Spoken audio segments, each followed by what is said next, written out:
This is Mtume.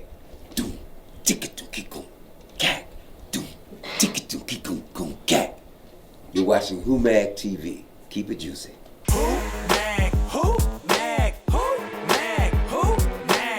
My name is James Mtume, Grammy Award-winning songwriter, producer, musician. I've played with everyone from Miles Davis to Sonny Rollins in my jazz years. I produced artists like Mary J. Blige, Stephanie Mills, Phyllis Hyman, Teddy Pendergrass, and my own band, Mtume, Lou Rawls. I've been in the game a long time. And of course, my band with their record, Juicy Fruit, and You, Me, and He, and a few others. Well, Juicy Fruit, again, a story. I was actually finished with the album.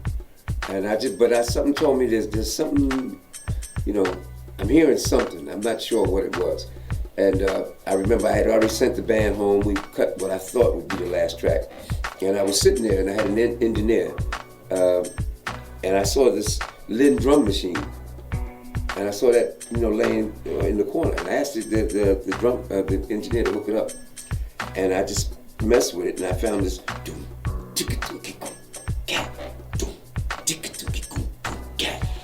and I said, wow, that's interesting. And then I started messing with some of the chords. I called the band back. It was like 1 o'clock, 1:30 in the morning. Everybody came back, gave them their parts. We cut that record that evening. My lead singer, B.I.G, was actually on tour in Europe with Roxy Music. And she had 2 days off. So I called her and found out what 2 days she could fly in. And we flew in, and one night we laid the vocals down.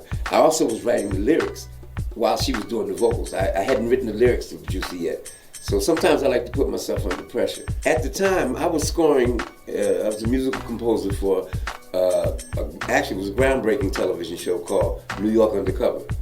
And I was meeting with the co-executive producer, Andre Harrell, who was then head of Uptown. And Andre told me when we finished the meeting, he said, oh yeah, Puffy wants to see you. I mean, I knew Puff.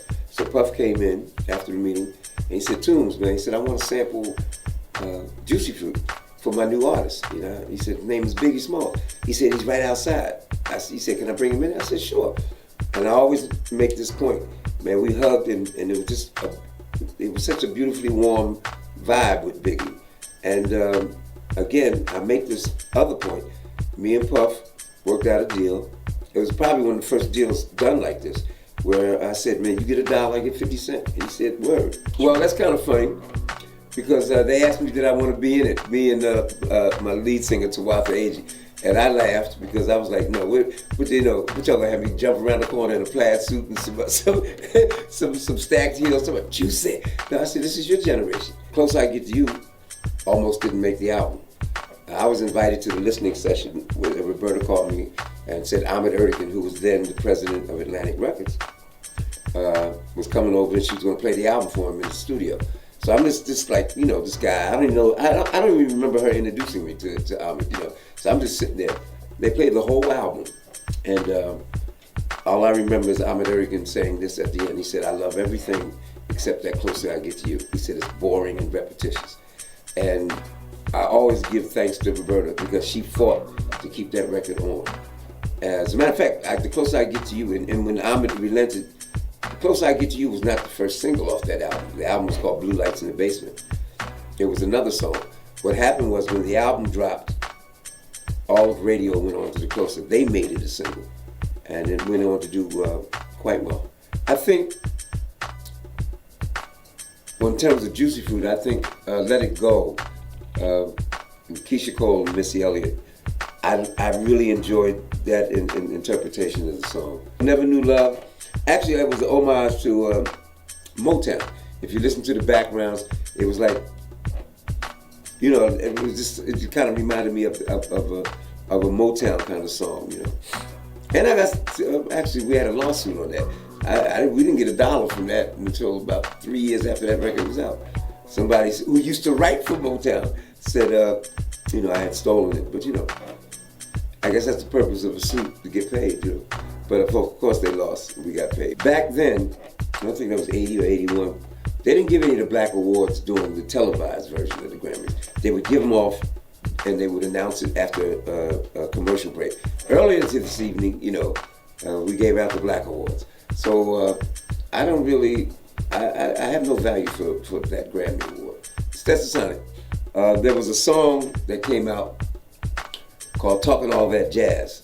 That song is written and it's about me, you know, and it actually was birthed out of Daddy-O overheard a conversation on a radio show that I was doing where I said, you know, I was talking about sampling, and my main gripe with it at that time was that cats were not paying the people for using their samples, you know. And I said, if you're gonna use my music, then you have to pay. I said, no different than if I took your rap and put it on my song. That doesn't make it my song, it makes it our song.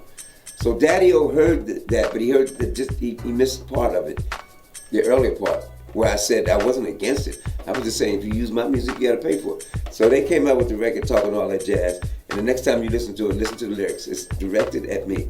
Now, since then, Daddy-O and I have become great friends, you know. But it was part of that conflict that was happening with the older generation, you know, R&B and funk, in dealing with hip hop. The Self-Destruction video, actually for me, is like one of it's a precious moment and priceless. I was the only old head, that's, you know, I refer to my generation as old heads, that was invited to that, to participate in that video. And I was just overwhelmed that the younger cats and sisters, you know, felt it important that I be there. I thought it was a drag. It was a drag, but it wasn't like I wasn't offended. Our lead singer, Tawatha Agee, was really upset by it because, first of all, that's not how it went. I met Biggie. I had met Puffy. You know, I already knew Puffy, but to play us off was like, oh, some Rick James looking, you know, because we had braids, and it was actually a double whammy because the guy who wrote the script was a guy named Reggie Blythewood, who was one of the writers on New York Undercover, which was like I said, a TV show that I scored. So I knew him, and I called him about it, and he said, "Oh, no tunes." It was just like he said, "I was just trying to throw a joke in there."